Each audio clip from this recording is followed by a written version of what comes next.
So have you ever felt like just completely swamped with all the information out there about, ancient wisdom, mindfulness, the self? It's a lot. Oh, absolutely. It can feel overwhelming trying to figure out what's what. Exactly. But what if we told you there's this really practical guide, thousands of years old, and it just cuts right to the chase? A single source that lays it all out. Yeah. So today, we're really going to dig into a profound and super detailed ancient text, the Mahārāhulovādasuttaṃ. It's quite something, not just history. It's like a direct lesson. Right. It's basically a masterclass in how to see yourself and how to meditate, given directly to this young disciple. Our mission here is to, pull out the practical wisdom. Understand what it's really teaching about knowing yourself, knowing the world. And explore these meditation techniques, which are incredibly specific. The goal is you'll walk away understanding how these old ideas were meant to bring, real inner peace, resilience. Sounds good. So where does it all begin? Okay, so the scene is set way back in Savatthi, a place called Jitta Grove. A classic setting. Yeah, and the main figures are the Bhagavat, the Buddha, and Ayasma Rahula. A venerable disciple. And crucially, Rahula was also the Buddha's own son, which, adds a layer. Definitely adds a personal dimension to the teaching. So the story starts simply. The Buddha's going for alms, like his daily round, and Rahula is just following behind him. Just walking along. And right there, on the road, the Buddha turns to Rahula and drops this, fundamental teaching. Boom. Just like that. Mid-walk. Pretty much. Yeah? He says, any form, Rupa. The text calls, it doesn't matter if it's past, future, present, internal, external, coarse, subtle, whatever. Okay. You should see it as, this is not mine, this is not myself. Wow. That's direct. Isn't it? And he doesn't stop at the physical body. He immediately says the same applies to feeling, perception, mental formations, samsara, and consciousness, vinya. So basically every aspect of experience. Yeah. Imagine getting that kind of philosophical bombshell dropped on you during your morning walk. It's remarkable, isn't it, how immediate that core principle of non-identification is.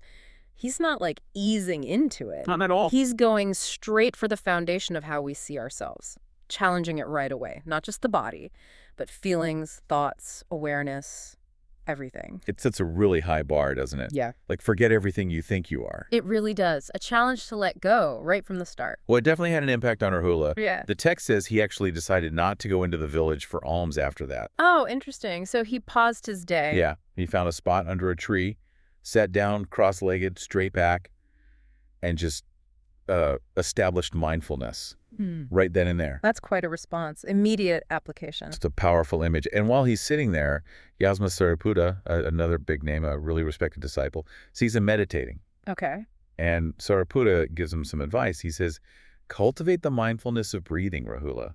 Because he says when you really practice it, it brings great results, great benefit. Ah, so that's where the breath practice comes in. Exactly. Yeah. And that's what prompts Rahula to go back to the Buddha and ask, okay, how? How do I cultivate this mindfulness of breathing so it actually delivers that great fruit and benefit? Right. He wants the specifics. He does. So the Buddha, he doesn't just jump straight into the breath technique, does he? He sort of lays some groundwork first. That's right. He starts by talking about what we're actually made of. He introduces these 5 primary elements or constituents. Yeah. Earth, water, fire, wind, and space. Like the building blocks of everything. It's like saying, before we talk about breath, let's break down what you even are. Yeah, it's foundational. And he gets incredibly detailed, starting with the earth element by Havikatu. Okay.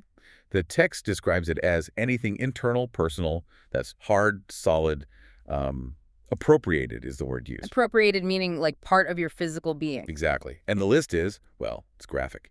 Hair, body hair, nails, teeth, skin, flesh, sinews, bones, bone marrow, kidneys, heart, liver, diaphragm, spleen, lungs, intestines, even stomach contents and feces. It doesn't shy away from the visceral reality of the body. Not at all. And the crucial insight is this internal earth stuff. It's just like the external earth element. Yeah. Dirt, rocks, it's all just earth element. No different in essence. Right. And the instruction. See it as, this is not mine, this is not myself. Back to that core teaching. And the result of seeing it truly like that, you become disenchanted with it. Yeah. Your mind detaches. It's a really radical way to view your own body, stripping away the attachment, the identification. Totally. It's like saying, this isn't some special me, it's just materials. Exactly. Radical realism, like you said, grounding it in something universal, impersonal.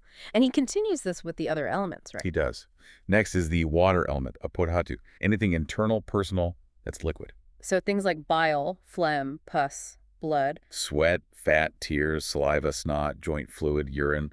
Again, the full list. And the same principle applies. Yep. Internal water, external water, it's all just water element. Yeah. See it that way. And you detach. Not mine, not I, not myself. Consistent message. Then fire. Fire element, tato adatu. Anything internal, personal, that's heat. What warms you up, what makes you decay, what digests your food. The metabolic processes, essentially. Yeah. And again, internal fire, external fire, just fire element. Same insight, same detachment. Okay. And wind. Wind element, vayodatu. Internal, personal wind. Upward going winds, downward going winds. Like burps and other winds. Winds in the belly, winds moving through your limbs, and importantly, your in-breaths and out-breaths. Ah, connecting to the breath already. Yeah, subtly. And again, internal, external, just wind element, not me. Detach. It's relentless, this breakdown. It really is. Finally, the space element, aikazatu. Space. How does that work internally? Well, the text describes it as internal, personal space that's appropriated, like ear holes, nostrils, the mouth opening. Oh, the cavities and openings. Exactly. And the space food passes through where it collects, where it exits. Any unadhered, unentangled space or void within the body. That's quite abstract. It is. But the logic holds. Internal space, external space, just space element. See it as not mine, not I, not myself. So if you connect all this, the bigger picture isn't just biology, is it? No, not at all. It's really asking, what does it mean to see your own being as just? This collection of impersonal elements, it challenges our whole sense of identity. Definitely. But you might ask, okay, why? Why see yourself in this almost clinical way? What's the practical point?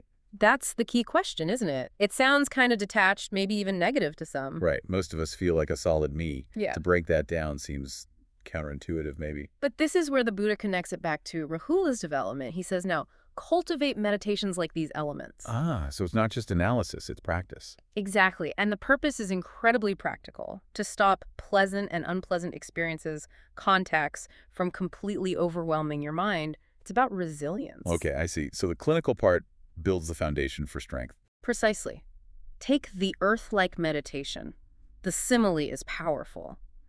Just like the earth takes everything thrown on it, clean stuff, dirty stuff, filth, urine, blood, and it's not bothered, not disgusted, not humiliated. It just is. Right. So when you cultivate an earth-like mind, pleasant things don't make you wildly elated, and unpleasant things don't crush you. They just land, and you remain stable. That's a really useful analogy. Becoming unshakable. Exactly. And it's the same for the others. Water-like meditation. Water cleans everything, pure or impure, but isn't bothered or disgusted itself. So your mind can process experiences without getting dirty or attached. Yes. Fire-like meditation. Yeah. Fire burns pure and impure things without preference or disgust. Your mind develops a kind of non-discriminating power. Okay. And wind. Wind blows over everything, pure or impure, but stays unaffected. Your mind learns to let experiences pass through without getting stuck. These are such direct, practical ways to think about mental training, not just abstract ideas. Absolutely. They're analogies for cultivating a mind that doesn't get constantly rattled by life. And then there's space. Right, the space element meditation. The simile there is that space isn't established anywhere. It's just space. It has no fixed location or boundary in that sense. It's completely open, unattached. Yes. So cultivating a space-like mind means it becomes unadhered, unentangled. Pleasant and unpleasant contacts can arise, but they don't stick or overpower it. Wow. So this whole elemental breakdown leads directly to these incredibly sophisticated ways to build inner peace, resilience. From the ground up, it's a remarkable framework. And it doesn't stop there, does it? Yeah. The Buddha goes on to talk about other cultivations. That's right. Building on that foundation of elemental insight and resilience, he talks about specific qualities to develop for mental purity and freedom. Like what? Well, cultivating metta, loving kindness. The text says this leads directly to abandoning ill will. Makes sense. Replace negativity with kindness. Exactly. Then karuna, compassion. Cultivating that helps abandon vexation, the urge to harm. So moving from self-understanding to how we relate to others. Yes, it broadens out. Then there's mudita, sympathetic joy. Cultivating that helps abandon aversion or discontent. You learn to genuinely feel happy for others. That's a big one. Letting go of jealousy or resentment. It is. And speaking of resentment, cultivating upekkha equanimity leads to abandoning it. Finding that balance, even when things aren't fair or easy. These seem like the positive qualities that naturally arise from that elemental detachment. I think that's a good way to see it. And then there are practices aimed at specific defilements. Like what? Like cultivating the perception of asu, often translated as foulness, particularly regarding the body. The opposite of how we usually see bodies, maybe. Exactly. It's a direct antidote, the text says, for abandoning lust or strong sensual attachment. It's about seeing the body's components realistically, like in the element section. Another radical reframing. Very much so. And perhaps the most profound, cultivating anakasanya, the perception of impermanence. Seeing that everything changes. Constantly. And the result? Abandoning the I-making conceit. That deep, subtle feeling that there's a fixed, permanent me in charge. Which brings us right back to the very first teaching he gave Rahula on the road. Exactly. It all ties together, which then, naturally, leads back to Rahula's original question. About mindfulness of breathing, ānāpānasati. Yes. The Buddha confirms again, look, this practice, when you really cultivate it, really practice it widely, it has immense fruit, immense benefit. Yeah. And now he details exactly how. Okay, so this is the practical instruction manual Rahula asked for. Pretty much, he lays out the setup, go somewhere quiet, forest, root of a tree, empty room. The classic meditation setting. Sit down, cross-legged, body erect, mindfulness established right there in front of you, and then just breathe. Mindfully in, mindfully out. Simple start. Deceptively simple, because from that foundation, he outlines this very structured 16-stage practice. The breath becomes the guide for the whole journey. 16 stages. Wow. How does it unfold? It starts very grounded. Stage 1 and 2 are about simply knowing long breaths and short breaths. Breathing in long. I'm breathing out short. I'm breathing out short. Just awareness. Okay. Basic observation. Then it deepens. Stage 3. Training yourself to breathe in, experiencing the whole body. Stage 4. Breathing out, experiencing the whole body, feeling the breath permeates everything. So moving from just the nose tip to the entire physical form. Right. Then stage 5 and 6 involve calming. Training to breathe in, calming the bodily formation. Breathing out, calming the bodily formation. Soothing the physical system with the breath. Actively using the breath to relax. Yes. Then it shifts towards mental states. Stage 7, breathing in, experiencing rapture. Stage 8, breathing out, experiencing rapture. Noticing pleasant energy. Okay. Stage 9, breathing in, experiencing pleasure or happiness. Sukha. Stage 10, breathing out, experiencing pleasure. Tuning into more refined, pleasant feelings. So observing these positive states as they arise with the breath. Exactly. Then it gets more subtle, looking at the mind itself. Stage 11, breathing in, experiencing the mind formation, Citta Sahara, which includes perception and feeling. Stage 12, breathing out, experiencing the mind formation. Watching the mental process. Yes. And then stage 13, breathing in, calming the mind formation. Stage 14, breathing out, calming the mind formation, bringing tranquility to those mental activities. Soothing the mind, just like the body earlier. Precisely. Stage 15. Breathing in, experiencing the mind, Citta itself, awareness. Stage 16, breathing out, experiencing the mind. Just pure awareness. Becoming aware of awareness, you could say. Then it moves into actively working with the mind. Stage 17, breathing in, gladdening the mind. Stage 18, breathing out, gladdening the mind. Cultivating positive mental energy. Making the mind happy. Stage 19, breathing in, concentrating the mind. Stage 20, breathing out, concentrating the mind. Developing focus samadhi. Bringing it all together. Stage 21, breathing in, liberating the mind. Stage 22, breathing out, liberating the mind. This points towards releasing temporary hindrances or limitations. Wow, it's a complete path just through breathing. It really is.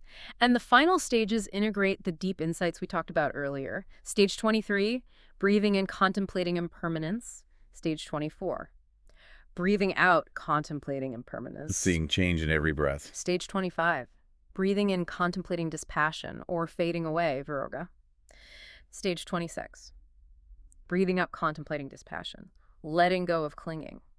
Stage 27, breathing in, contemplating cessation, nirodha. Stage 28, breathing out, contemplating cessation, understanding the end of suffering. Getting really profound now. And finally, stage 29, breathing in, contemplating relinquishment, painasaga. Stage 30, breathing out, contemplating relinquishment, total letting go. That's an incredible amount of detail. It's astonishingly precise, isn't it? It shows how this seemingly simple act, just breathing, can be developed into a complete path, from basic body awareness right through to contemplating the deepest nature of reality. And it answers that question. How can just watching the breath lead to insights about impermanence and liberation? Because you're observing the fundamental processes of life unfolding moment by moment within your own experience. The breath is impermanent. The feelings that arise are impermanent. The thoughts are impermanent. It's all right there. And the result? The Buddha says that when you practice like this, even your very last breaths, as they cease, are known, not unknown. Full awareness right to the very end. It's quite something. And Rahula, the text says, was delighted by these words. You can imagine he asked for the how, and he certainly got it. He really did. So today we've walked through this pretty amazing ancient teaching. It's like a blueprint, isn't it? For seeing ourselves not as some fixed thing, but as this like ever-changing flow of elements. And providing really specific step-by-step ways to meditate to build that inner peace, that resilience. Yeah, from seeing the body as elements to using those elements as models for the mind, all the way to mastering the breath, it feels like a complete toolkit for developing resilience, detachment in a world that often feels, pretty chaotic. A toolkit from thousands of years ago, still remarkably relevant. Definitely. So here's a thought to leave you with. If this profound wisdom, the potential to really liberate the mind, can be found in something as basic, as ever-present as our own breath, well, what other simple daily acts might hold keys to deeper understanding? If only we paid attention with that kind of mindfulness, that kind of insight. That's a great question. What changes if you start approaching your own body, your own mind, not as you, but as this dynamic dance of impersonal elements constantly arising and passing away? What might you discover?